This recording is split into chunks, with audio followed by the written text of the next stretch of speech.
savez quoi? Il y a beaucoup de gens qui, s'ils savaient combien Dieu voudrait être bon envers eux, seraient beaucoup plus désireux de vivre pour lui. Restez avec nous dans Jouissez de votre vie.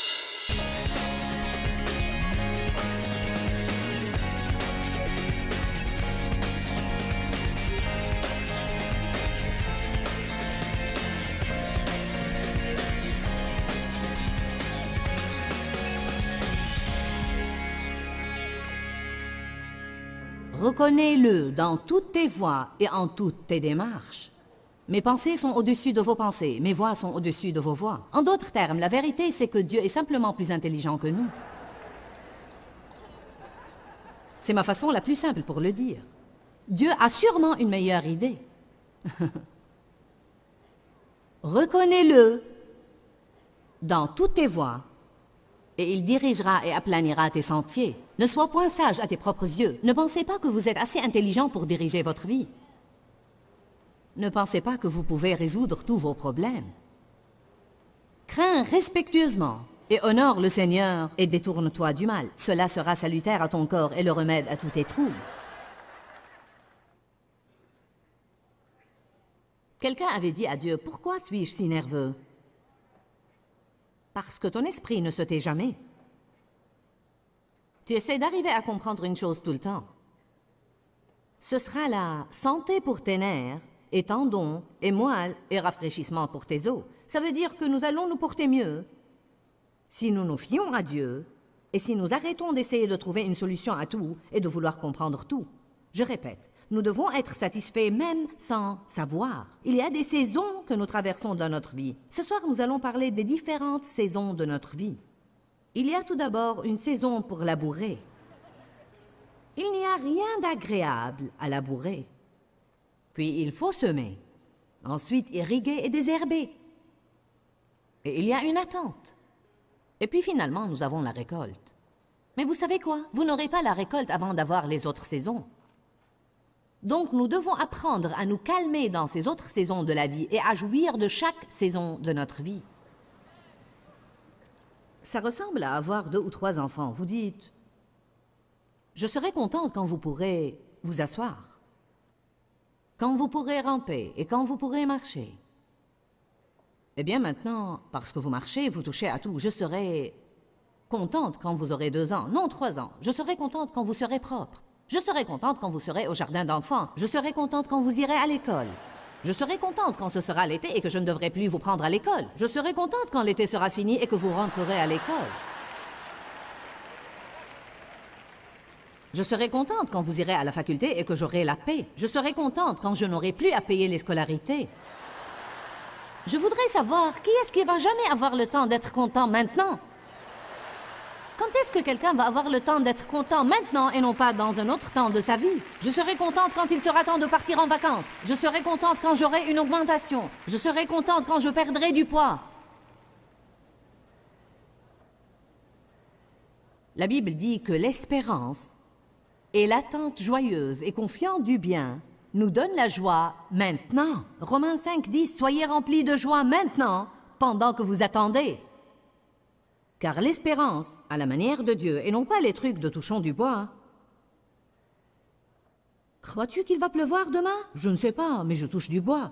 Quel sens ça a? Quelle puissance y a-t-il à toucher du bois? Certains des trucs que nous disons et que nous trouvons sont vraiment si ridicules. C'est comme « ça me chatouille à mort ». C'est comme...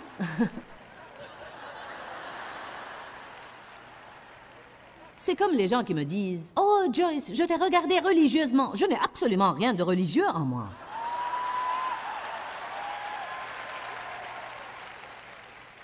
Que vous me regardiez religieusement me dépasse.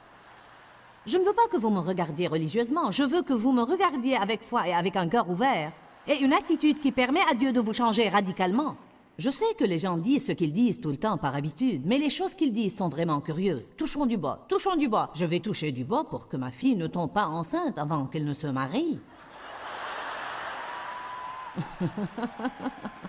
Voilà ce que nous devons faire. Je vais toucher du bois. Voilà le bois ici même. Parfois, notre cerveau est juste comme un morceau de bois. C'est comme... Ne t'appuie pas sur ta sagesse. Proverbe 16, verset 9 dit « Le cœur de l'homme médite sa voie, mais le Seigneur dirige ses pas. » Nous devons tous dire « Merci Jésus ». C'est une des raisons pour lesquelles nous nous sentons tiraillés bien des fois, car nous essayons de prendre une voie et Dieu essaie de nous prendre vers une autre. Vous savez, nous devons donner à Dieu les rênes de notre vie. Prenons le siège du passager et quittons le siège du conducteur. Amen. Le plan de Dieu dépasse très souvent nos réflexions limitées. Nous avons des amis qui sont venus ce week-end, Ray et Elizabeth McCollum, qui étaient pasteurs d'une église à Nashville depuis combien de temps? 15 ans, vous imaginez ça? 15 ans de leur vie consacrée à bâtir une église à Nashville. Ensuite, il y a quelques années, Dieu leur a dit de donner cette église à un autre ministère. Leur donner tout simplement tout ce qu'ils ont passé 15 ans à bâtir et de se lancer dans le ministère d'enseignement à l'étranger. Ce n'est pas facile d'obéir à Dieu. Et bien qu'il veuille obéir à Dieu, il y a toujours ces liens émotionnels aux choses. Il y a toujours des choses dans ce genre qui sont difficiles à subir. 15 ans! Dieu, tu plaisantes sûrement. 15 ans! Les leur donner tout simplement. Allez, Dieu, allez! Quoi? Quoi, Dieu? J'ai épargné cet argent pour... J'ai des projets pour cet argent. Je l'ai épargné pour acheter un yacht, ou pour passer des vacances, ou bien je l'ai épargné pour ma retraite, ou bien c'est un acompte pour le nouveau. Et tu veux que je fasse quoi? Tu veux que je le donne sans réfléchir? Pourquoi devrais-je le faire? J'ai travaillé dur pour cet argent. Laissez-moi vous dire une chose. Si vous allez essayer de comprendre Dieu, une tâche difficile vous attend. Car, je ne peux pas le dire d'une mauvaise façon, mais parfois très peu de ce que Dieu nous demande de faire a un sens pour nous. Amen? C'est notre problème maintenant. Nous vivons trop dans nos pensées et pas assez dans l'esprit. Eh bien, ça n'a pas de sens. Eh bien, je ne peux pas le faire, ça n'a pas de sens. Combien de fois nous désobéissons à Dieu simplement parce que la chose n'a aucun sens pour nous? C'est la parole de Dieu. Quand vous travaillez la parole de Dieu dans votre vie, la parole de Dieu profite à votre vie.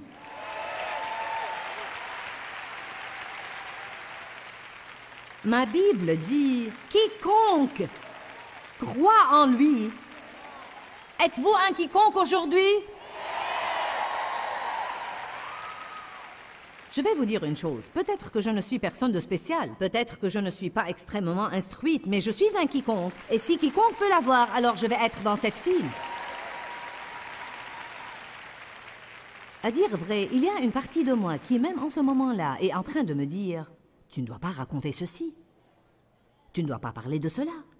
Tu ne dois pas parler de ceci. » Mais pourquoi devons-nous vivre dans la peur et sentir que nous devons nous cacher de tous ceux qui veulent nous juger et nous critiquer? Amen. Je suis une donatrice. Je bénis toutes les personnes que je rencontre autant que je peux. J'aime ça. La plus grande joie de ma vie, c'est d'être capable de donner. Je vais le dire de nouveau, je ne peux rien donner à personne si je n'ai rien à donner. Allez, la Bible dit, il est le Dieu du plus qu'il ne faut, pas le Dieu du juste ce qu'il faut. Nous servons El Shaddai, pas El Avar.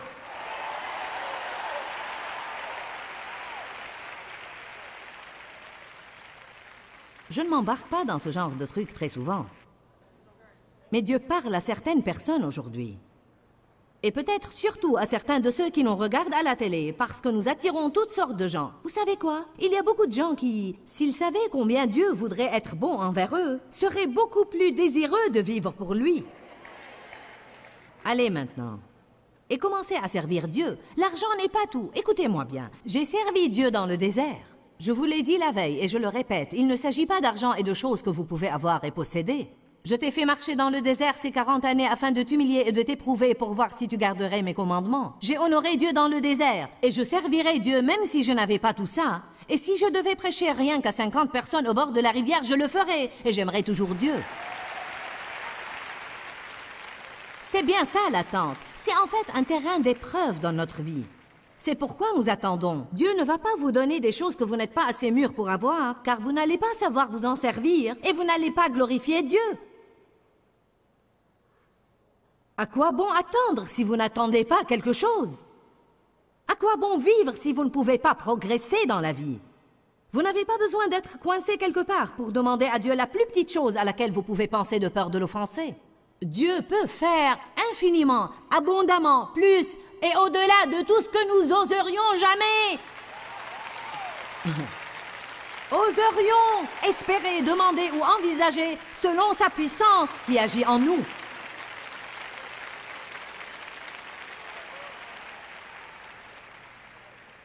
Tout ce que j'essaye de faire, c'est de vous amener à comprendre que Dieu nous réserve une vie tellement extraordinaire. Je n'aurais jamais cru, même dans mes rêves les plus fous, il y a 28 ans de là, quand je faisais mon lit, et que Dieu a parlé à mon cœur après que j'ai écouté ma première cassette d'enseignement et a dit « Tu vas aller partout dans le monde pour prêcher l'Évangile. »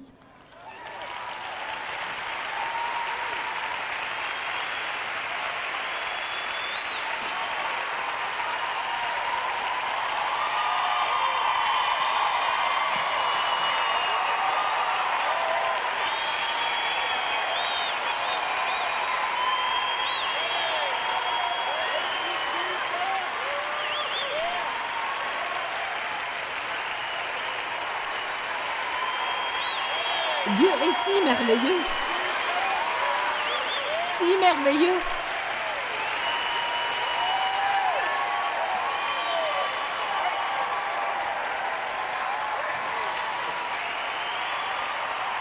Et il ne fait point exception de personne. Ce que Dieu fait pour une personne, il le fera pour une autre. Ne renoncez pas à vos rêves et à vos visions. Ne laissez pas le diable vous voler vos espérances. Ne renoncez pas à vos rêves et à vos visions. Peut-être que vous n'avez pas une vision d'aller partout dans le monde. Vous avez simplement besoin de perdre 25 kilos. Mais ne renoncez pas à vos rêves et à vos visions parce que Dieu est un Dieu fidèle.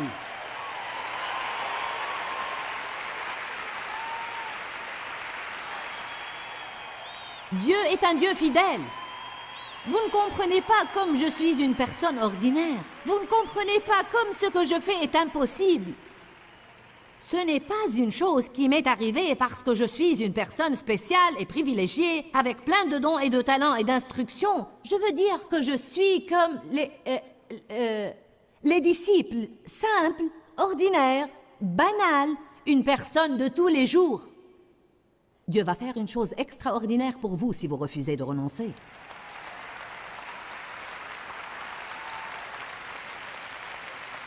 Quand Dieu, en son temps, au temps convenable. Que va-t-il se passer en attendant? Vous allez beaucoup semer. Vous allez beaucoup obéir à Dieu. Vous allez beaucoup prier.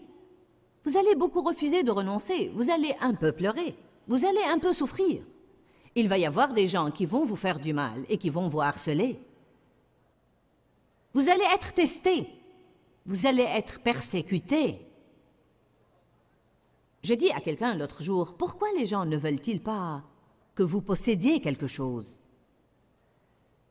Pourquoi acceptent-ils que vous travaillez dur, mais ils refusent que vous jouissiez du fruit de votre labeur? Pourquoi quelqu'un du monde peut être béni? Et c'est une chose pour laquelle il mérite d'être félicité, car il a travaillé dur et il le mérite. Mais si c'est quelqu'un qui sert Dieu, pourquoi il est censé ne rien avoir? Savez-vous ce que l'homme a rappelé? Il m'a dit, Joyce, tu ne dois pas oublier que la Bible dit que quiconque aura quitté mère, père, sœur, frère, maison ou terre à cause de son nom recevra certainement, dans ce siècle-ci, des maisons, des terres, des mères, des pères, des sœurs, des frères et des amis avec des persécutions. C'est ce que la Bible dit. Elle dit « avec des persécutions ».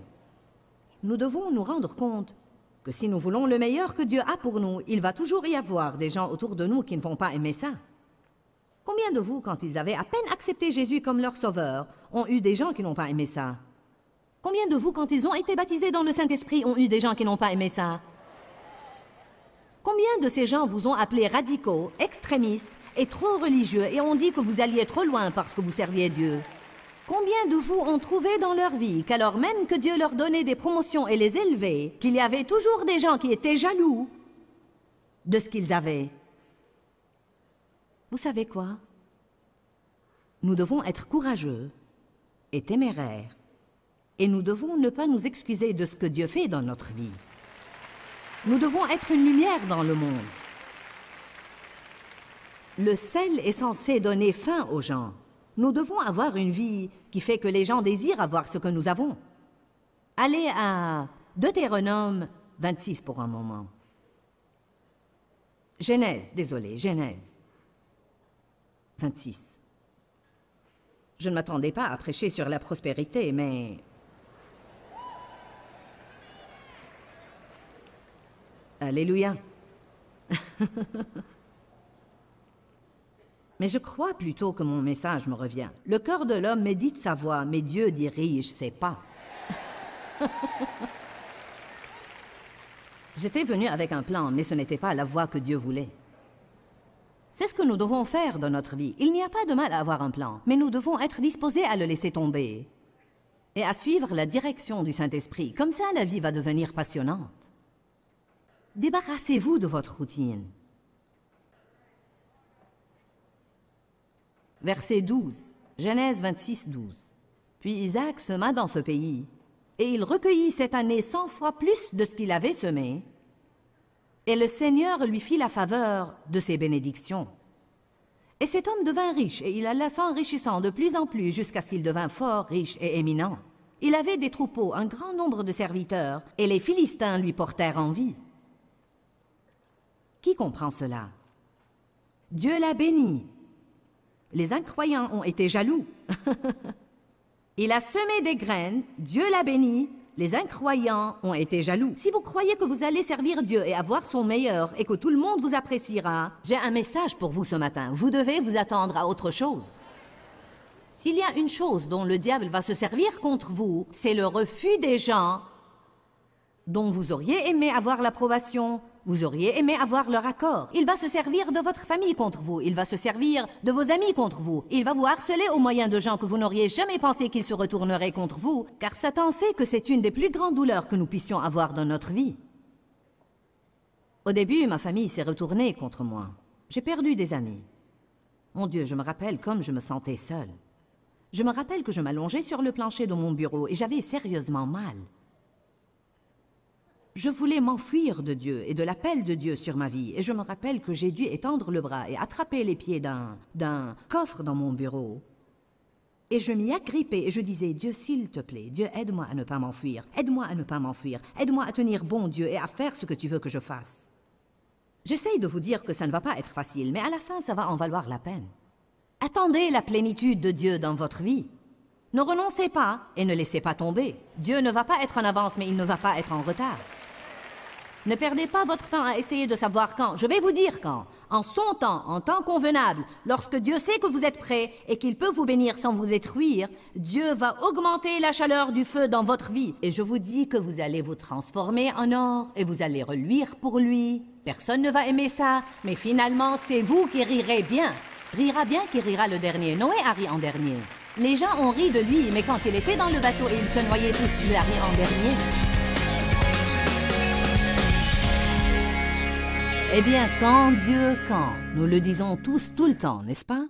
Quand Dieu, quand, nous voulons connaître la réponse aux choses. Nous voulons savoir quand les choses vont arriver. Vous savez, la réponse de Dieu pour nous est en son temps, en temps convenable.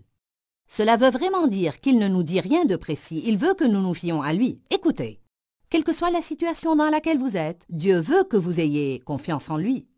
Nous devons vraiment apprendre à attendre patiemment, sinon nous allons être certainement malheureux. Pendant une grande partie de notre vie, nous ne savons pas ce qui va arriver, mais nous nous fions à Dieu. Peut-être que vous attendez que votre prière soit exaucée depuis longtemps, et aujourd'hui pourrait être le jour où tout à coup, votre attente va se terminer. Mais vous feriez mieux de jouir de l'attente. J'ai une écriture de clôture pour vous qui va vous encourager, mais d'abord je veux vous rappeler de visiter notre site web, inscrit au bas de votre écran. Ça va être une bénédiction pour vous. Il y a des tas de bonnes choses là-bas qui vont vous être utiles. Psaume 37, 4 et une écriture pour vous aujourd'hui. Fais aussi de l'Éternel tes délices, et il te donnera les désirs et les demandes secrètes de ton cœur. C'est aussi simple que ça. Nous sommes ses enfants, et tout comme un père, il désire pour nous que nous ayons tous nos désirs. Mais nous n'allons pas avoir ce que nous désirons en poursuivant nos désirs. Nous allons avoir nos désirs en faisant de lui notre délice, et alors il nous donnera les désirs de notre cœur. C'est une promesse pour vous aujourd'hui. Faites du Seigneur vos délices, et il va vous donner les désirs de votre cœur. Que Dieu vous bénisse. Dis-leur que je les aime. Dans ce livret, Joyce Meyer donne une révélation de l'amour de Dieu pour nous. Pour obtenir ce livret gratuitement, écrivez-nous à Joyce Meyer, boîte postale 40095-6300 Larnaca, Chypre. Ou bien visitez notre site web www.joycemeyer.org/fr.